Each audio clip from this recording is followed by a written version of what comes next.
எல்லாரும் எப்படி இருக்கீங்க? என்னம்மா உன்னை 3 நாளா ஆளை காணோம் அப்படின்னு கேக்குறீங்களா? என்னங்க பண்றது? வாழ்க்கையில ஒரு பிரச்சனையா இருந்தா சமாளிக்கலாம். கால் வைக்கிற இடமெல்லாம் கண்ணி வெடியா இருந்தா நானும் என்னத்தான் பண்றது? இந்த பக்கம் பார்த்தா சீவலு, அந்த பக்கம் பார்த்தா செதறலு. சீவல் பெருசா செதறல் பெருசான்னு யோசிக்கிறதுலயே பாதி நேரம் ஓடிடுச்சு. அப்புறம் எப்படி நான் வீடியோ எடுத்து போடுறது? அப்புறம் நம்ம வடிவேல் சார் சொல்ற மாதிரி ரைட்ரா, இருந்தா பூமிக்கு இல்லைன்னா சாமிக்கு அப்படின்னு ஒரு முடிவு எடுத்துட்டு என்ன நானே சமாதானப்படுத்திட்டாங்க. வேற என்ன பண்றது? அதுக்கப்புறம் இனிமே நம்ம பழைய சேனல்ல வீடியோஸ் வராது. இப்போ ஒரு புது சேனல் ஸ்டார்ட் பண்ணியிருக்கேன், அதுல தான் வீடியோஸ் வரும்.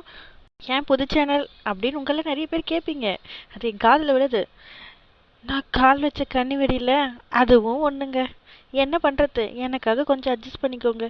கொஞ்ச நாளைக்கு இந்த புது சேனல்ல தான் வீடியோ வரும்.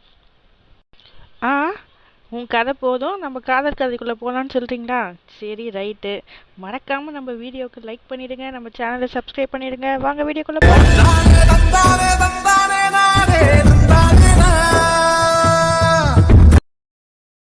ஏய் மது, ஏன் இப்படி மூஞ்ச அழற மாதிரி வச்சிருக்க? இன்னைக்கு தான் நம்ம மேரேஜ் ஆயிருக்கு.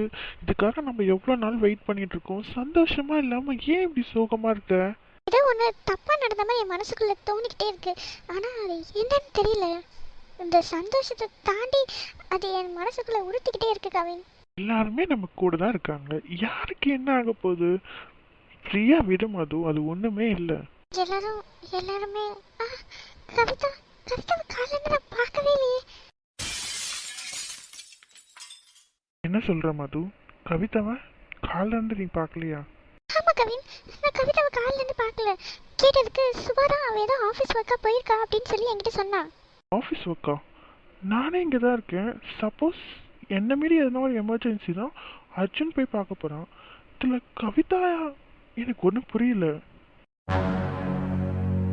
என்ன இப்படி சொல்கிறீங்க? சுபா என்கிட்ட சொன்னாலே அர்ஜுன் சார் தான் வந்து கவிதாவை அனுப்பியிருக்காங்கன்ட்டு. நீ சொல்கிறபடி பார்த்தா நீ காலைல எழுந்து சிலந்தி கவிதாவை பார்க்கணுன்னா காலைல இருந்தே கவிதாவை காணும்.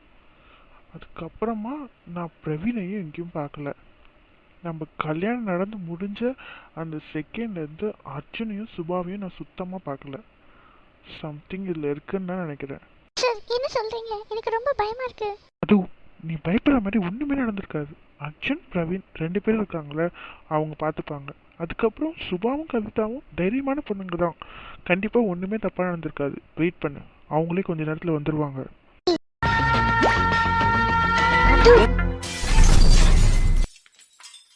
இவன் எதுக்கு இங்கே வந்திருக்கான்? என்ன மது, ரொம்ப சந்தோஷமா இருக்க போல இருக்கே. ஏய், எதுக்கு நீ இப்போ இங்கே வந்திருக்க? அட வெயிட் பண்ணுங்க ஹீரோ சார். ஹீரோயினும் வில்லியும் பேசிட்டு இருக்கோம்ல, கொஞ்ச நேரத்துக்கு உங்களுக்கு டைலாக் இல்லை, சைலண்டா இருங்க. அப்புறம் என்ன சொல்லிட்டு இருந்தேன்? ரொம்ப சந்தோஷமா இருக்க போல இருக்காதா பின்ன? ஒரு கல்யாணத்துக்கு 2 கல்யாணம் நடந்திருக்கு. மூஞ்சில சந்தோஷம் இல்லாமையா இருக்கும்? என்ன சொல்றது? 2 கல்யாணமா? எனக்கும் கவினுக்கும் தானே இப்ப கல்யாணம் நடந்திருக்கு. 2 கல்யாணம்னா எனக்கு புரியல. புரியாதுடி, புரியாது. உனக்கு எப்படி புரியும்? அடுத்தவ லவ் பண்றவனா தானே வளர்ச்சி பட தெரியும். இதெல்லாம் எப்படி புரியும்? ஏய், உனக்கு அவ்வளோதான் மரியாதை. ஒழுங்கா நீயே வெளியே போயிடு. ஏய் அடங்கடா. என்னடா இத்தனை நாள் நம்ம கிட்ட இழிச்சு இழிச்சு பேசி மரியாதை கொடுத்தவ இப்ப இவ்வளோ கேவலமா பேசுறாளேன்னு யோசிக்கிறியா? யாருக்கு கல்யாணம் நடந்துச்சு சொல்லு. அட எவ்வளோ ஆர்வமா இருக்கேன். நீ இவ்வளோ ஆர்வமா இருக்கும் போது அதை உங்ககிட்ட சொல்லாம இருந்தா எப்படி? அவன் சொல்ல தானே நான் வந்திருக்கேன். அதுக்கு முன்னாடி கவின் கிட்ட மட்டும் ஒரு 2 டைலாக் பேசிட்டு வந்துடுறேன் ப்ளீஸ். ரொம்ப ஓவரா பேசிட்டு இருக்க. ஒழுங்கா நீ போறியா இல்லை கழுத்து பிடிச்சி வெளியே தள்ள சொல்லட்டுமா? பாருடா, ஹீரோ சாருக்கு ரொமான்ஸ் தான் வரும்னு பார்த்தா கோவலாம் கூட வரும் போலயே. அதுக்கப்புறம் உன் கல்யாணத்துக்கு வந்து மூக்கு மட்டும் தின்னுட்டு உங்களை ஆசீர்வாதம் பண்ணிட்டு எச்சல எடுத்து போட வரல நீ கழுத்து பிடிச்சி என்னை வெளியே தள்ளுறதுக்கு. புரியுதா? நான் இங்க வந்திருக்க விஷயமே வேற. அவன் கொஞ்சம் அமைதியா இருங்க. அவ ஏதோ சொல்ல வர, அவ சொல்லிட்டு போட்டோம், விடுங்க. பரவாயில்லையா மது, கழுத்துல தாலி ஏறினதுக்கு அப்புறம் உன் மூளை கூட வேலை செய்ய ஆரம்பிச்சிச்சு போல. என்ன நடந்துச்சு நித்யா? ஒழுங்கா சொல்லிடு. ஐயோ நீ ஏம்மா மூஞ்ச சோகமா வச்சிருக்க? நடந்தது சந்தோஷமான விஷயம். 2 கல்யாணம்னு சொன்னேன். உங்க கல்யாணம் நடந்துச்சு. அடுத்ததும் கல்யாணம் தான் நடந்திருக்கு. ஏன் மூஞ்சி இப்படி டல்லா வச்சிருக்க? சிரிச்சுக்கிட்டே கீழே சொல்றேன். தயவு செஞ்சு கேட்குறேன், என்ன நடந்துச்சுன்னு சொல்லிடு. சிரிக்க மாட்டியா? சரி விடு. அது இப்போ எனக்கு ஒரு கதை சொல்லணும் போல தோணுதே. கதையை கேட்குறியா? தூ இவெல்லாம் ஒரு ஆளுன்னு இவகிட்ட போய் பேசிட்டு இருக்க. கொஞ்சம் அமைதியா இருங்க கவின். அவன் என்னதான் சொல்ல வரான்னு கேட்போம். இதெல்லாம் ஒன்று எவ்வளோ பட்டாலும் திருந்தாது. நம்ம தலையை தான் போட்டு உருட்டுவாங்க எல்லாரும் சேர்ந்து. ஒழுங்கா என்ன நடந்துச்சுன்னு சொல்லிடு. அதான் மது சொல்றேன் கேளு. ஒரு வேட்டைக்காரன் ஒரு காட்டையே தனக்கு சொந்தமாக்கணும்னு நினைச்சிருக்கான். அப்போ அதுக்கு தடையா ஒரு சிங்கம் அந்த காட்டுல இருந்திருக்கு. என்ன நினைச்ச வேட்டைக்காரன், இந்த சிங்கத்தை தீர்த்து கட்டிட்டா அந்த காட்டை நமக்கு தான் சொந்தம். அந்த சிங்கத்தை தீர்த்து கட்ட ஒரு பிளானை போடலான்னு போட்டிருக்கான். தூக்கு தான் ஏதோ பிரச்சனை கொடுக்க பார்க்கறான்னு தெரியுது. என்னன்னு மட்டும் தெரியட்டும். இவளை இன்னைக்கு விட்றதா இல்லை சும்மா. சொல்லு மது, கதை சொல்றேன்ல, ஒரு இன்ட்ரெஸ்டா கேளுமா. இப்படி சொல்லும் போது கதை சொல்ல எவ்வளோ இன்ட்ரெஸ்டா இருக்கு. எங்க வீட்டை இந்த வேட்டைக்காரன் சிங்கத்தை போட்டதெல்லாம் ஒரு பிளான் போட்டான். இதை தெரிஞ்சுக்கிட்ட அந்த சிங்கத்தோட ஃப்ரெண்டு சிறுத்தை என்ன பண்ணிச்சா, ஐயோ இந்த காடு நம்ம ஃப்ரெண்டுக்கு தானே சொந்தம், காட்டுக்கும் எதுவும் ஆகக்கூடாது, நம்ம ஃப்ரெண்டுக்கும் எதுவும் ஆகக்கூடாது, அதனால நம்மளே அந்த வேட்டைக்காரனுக்கு பலியாயிடலான்னு முடிவு பண்ணிடுச்சான். நீ சொல்ல மாட்டேன், இதுல அந்த வேட்டைக்காரனோட தப்பு என்ன இருக்கு? அவன் குறி வச்சது சிங்கத்துக்கு. நடுவுல சிறுத்தை வந்து மாட்டினா அந்த வேட்டைக்காரன் என்ன பண்ணுவான்? கவிதா, கவிதாவை என்ன பண்ண நீ?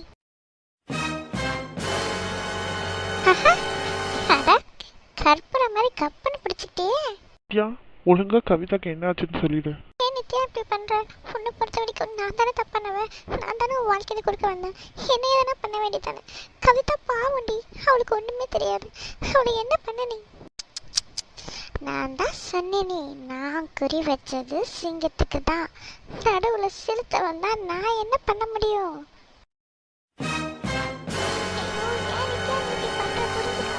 கவிதாக்கு என்ன ஆச்சு சொல்லு, அவன் நல்லா தானே இருக்கா? ஐயோ மது, உன்னை கற்பூரா நினைச்சா இப்படி மக்க மாதிரி இருக்கே. நான் என்ன சொன்னேன்? கல்யாணம் நடந்துச்சு தானே சொன்னேன். என்னமோ கருமாதி நடந்துச்சுன்னு சொன்ன மாதிரி அப்படி அழுவுற. ஷூ, நான் மட்டும்தான் இங்க பேசணும். கல்யாணம் நடந்துச்சுன்னா யாருக்கு கல்யாணம் நடந்துச்சு? என்ன சொல்ல வரா இப்போ? கவிதாக்கு இப்ப எப்படி கல்யாணம் நடக்கும்? யாருக்கு கல்யாணம் ஆயிடுச்சு? என்ன சொல்ல வரா? ஒண்ணுமே எனக்கு புரியல. கூல் கூல் கூல், உன் ஃப்ரெண்டு உயிரோட தான் இருக்கான். என்னம்மா அவள் செத்துட்ட மாதிரி இப்படி உட்கார வைக்கிற? ஆனால் அவள் காலம் ஃபுல்லாக அழுகிற மாதிரி தான் நான் விஷயம் பண்ணியிருக்கேன். அது உனக்கு தெரியுமா? ஆனால் அதுக்கு காரணம் நான் இல்லைப்பா, நீ தான், நீ மட்டும்தான். ஏன்னா உன்னால தான் இவ்வளோ பிரச்சனை நடந்துருந்துச்சு. கவினை மட்டும் நான் கல்யாணம் பண்ணியிருந்தேன்னா இதில் ஒன்று கூட நடந்திருக்காது. எல்லாம் உன்னால தான், உன்னால் மட்டும்தான். இதுக்கு எல்லாத்துக்குமே காரணம் நீ தான். நான் நினைச்சது நடக்கல, ஆனா இப்ப நடந்தது அதை விட எனக்கு சந்தோஷமா இருக்கு தெரியுமா? இதுக்கப்புறம் இந்த கவின்னா எனக்கு தேவையே இல்லை. ஊருக்குள்ள இவனை மாதிரி பணக்காரன் எத்தனையோ பேர் இருக்கான். அவன் ஒருத்தனை கல்யாணம் பண்ணிட்டு நான் சந்தோஷமா இருப்பேன். ஆனால் உங்களை மட்டும் நான் நிம்மதியாக வாழ விட்டுருவேன்னு தப்பு கணக்கே போடாதீங்க. எனக்கு பண்ண துரோகத்துக்கு நீங்கள் 6 பேரும் அனுபவிச்சே ஆகணும். அதில் ஃபஸ்ட்டு காயை நகர்த்திட்டேன். இதுலேருந்து நீங்கள் வெளியே வர முடியுதான்னு பாருங்கள். அதுக்குள்ளே நான் அடுத்த காயை நகர்த்துறேன். சரியா? வரட்டுமா? பாய். கவின், கவின் அவன் என்ன சொல்லிட்டு போகிறான்? அவன் கவிதா வாழ்க்கையில் ஏதோ ஒன்று பெருசாக பண்ணிட்டான். எனக்கு ரொம்ப பயமாக இருக்கு. கவி, நீ வந்துட்டியா? என்னாச்சு கவி உனக்கு? உனக்கு உனக்கு ஒன்றும் இல்லைடி, ஒன்றும் இல்லைன்னு சொல்லுடி. எனக்கு ரொம்ப பயமா இருக்கு. எனக்கு ஒன்றும் இல்லை மது, நான் நல்லா தான் இருக்கேன். ஐயோ, அடுத்தது இவளுக்கு உண்மை தெரிஞ்சா இவ என்ன எப்படி பொட்டிப்பான்னு அடிப்பான்னு தெரியலையே. கவி, என்ன நடந்துச்சுன்னு உண்மையை சொல்லிடு கவி. தாலி தாலி கட்டியிருக்காங்க. யார் கட்டினது? நடந்தது என்னன்னா இதான் நடந்துச்சு. ஐயோ, க்ரௌடு மொத்தம் நம்ம பக்கம் திரும்பிடுச்சு. சண்டாளி ஃபர்ஸ்ட் ஸ்டாண்டர்ட் ஸ்டூடெண்ட் ரைம்ஸ் ஒப்பிக்கிற மாதிரி நடந்தது எல்லாத்தையும் சொல்லிட்டாலே. நான் என்ன பண்ணுவேன், எப்படி தப்பிப்பேன்? பிரவீன், என்ன காரியம் பண்ணியிருக்க நீ? இல்லைம்மா, கல்யாணம் தான் பண்ணேன். காரியம் என்ன ஒன்றும் நான் யாருக்கும் பண்ணல. என்னது? அது மது, அந்த நேரத்தில் என்ன பண்ணுறதுன்னு தெரியாமல் பண்ணது தான் அது. வேணும் இன்டென்ஷனாக நான் எதுவும் பண்ணல. என்ன பிரவீன் இதெல்லாம் இப்படி பண்ணுவீங்கன்னு நான் நினச்சி கூட பார்க்கல. நான் கூட தான் நினச்சி பார்க்கல இப்படிலாம் எனக்கு கல்யாணம் நடக்கும்னு. இந்த வாய்க்கு தான் இவனை செவிலே 2 அப்பா பிள்ளைன்னு தோணுது. சுபா, இவ்வளோ கோவப்படுறதும் உடம்புக்கு நல்லது இல்லை. ஏன் இவ்வளோ கோவப்படுற நீ? நீங்களே அவன் பண்றதெல்லாம் பாருங்க அர்ஜுன். ஏதோ ஒரு இக்கட்டான சூழ்நிலையில தான் கழுத்தில் தாலி கட்டினான். நான் அதை இல்லைன்னு சொல்லல. ஆனா ஒரு சீரியஸ்னஸ் இல்லாம இப்படி பண்ணிட்டு இருக்கவனை என்ன பண்ண சொல்றீங்க? அவன் அப்படிதானே உனக்கு தெரியாதா? கவிதா மேலே எனக்கு நம்பிக்கை இருக்கு. கவிதா அவனை ஒரு நல்ல ஆளாக மாற்றிடுவான். என்ன மன்னிச்சிரு கவிதா. என்னாலதான் உனக்கு இவ்வளோ பிரச்சனை. நீ ஒரு வார்த்தை அங்கே சொல்லியிருக்கலாம்ல. அந்த பொண்ணு நான் இல்லை, அது என் ஃப்ரெண்டு தானே. என் கனவுல கூட அப்படி நான் சொல்லணும்னு நினைக்கல மது. நான் கவினை ஆசைப்பட்டேன்ற ஒரே காரணத்துக்காக கவிதா, சுபா, நீங்கள் 2 பேரும் எனக்காக எவ்வளோ கஷ்டப்பட்டுருக்கீங்க. இதுக்கெல்லாம் நான் என்ன கைமாறு செய்ய போகிறேன்னு எனக்கே தெரியல. கவிதா, சுபா, சத்தியமாக சொல்கிறேன் மது, அந்த இடத்துல நான் இருக்கும்போது கூட உன் பேர் சொல்லணும்னு எனக்கு ஒரு இடத்துலையும் தோணலை. கவிதா கவிதா பண்ணதில் பார்க்கும்போது நான் உனக்காக ஒன்றுமே பண்ணல மது. கவிதா பண்ணது ரொம்ப பெருசு. எனக்கு நினைவு தெரிஞ்ச நாள்லேருந்து எனக்கு அம்மா, அப்பா, சொந்தக்காரங்க எல்லாமே நீங்கள் தான். நீங்கள் என் வாழ்க்கையில் கிடச்சது தான் எனக்கு பெரிய விஷயம். அதை பார்க்கும்போது இதெல்லாம் ஒன்றுமே இல்லை. இதை நான் ஈஸியாக சமாளிச்சிருவேன். ஃப்ரீயாக விடுங்க.